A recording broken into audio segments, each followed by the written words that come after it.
Welcome to a new video in this series, How to Use Moodle in the English Classroom. This time, I'm going to aim this video at speakers of Arabic, at teachers who speak in schools where Arabic is the main language of instruction, and teachers of English can use a Moodle platform that is in Arabic and not in Hebrew or English if they wish to do so. To change the language into Arabic, you do the following. You click here and you select the language of the platform.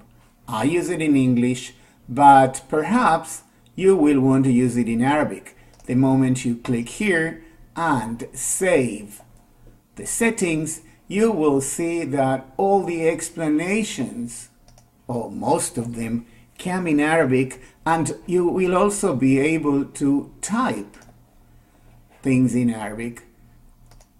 Notice that the icons remain the same, but some of the explanations do come in Arabic instead of in English.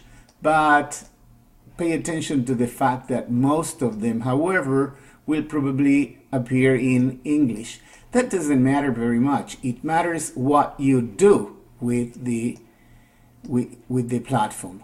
For example, on the glossary, if you want to work on vocabulary, you will be able to add words in English and an explanation, of course, in Arabic and a description. Notice that these are instructions that are translations from what you can see in Hebrew or English, depending on the language of your platform. And you will be able to add explanations of whatever you do in Arabic as well for the students to understand. Of course, you can do that in English as well. When you decide to add an external resource, for example, you want to add a Quizlet with words in English translated into Arabic, you will be able to do so. You have the same options as you have in Moodle in English or Hebrew. For example, from the icon I can notice that this is a URL. So you will be able to upload a link to a Quizlet where you have words in English translated into Arabic and whatever you need that will help your students learn.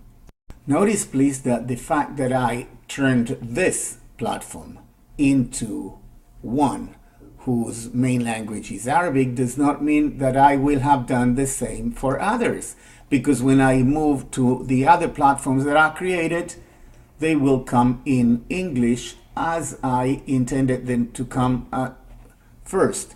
In other words, changing one thing does not mean that I have changed things in another platform that I may be using with another classroom.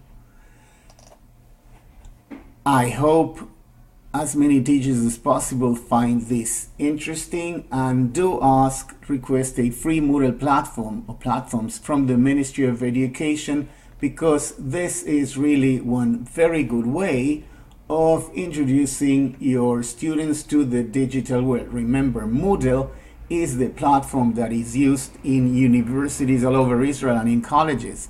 And not just that, it is used in other organizations as well, hospitals, for example. So getting our pupils familiar with Moodle in English, Arabic, and Hebrew, but mainly in English, will help them do a lot of things. Thanks very much for your time. Goodbye.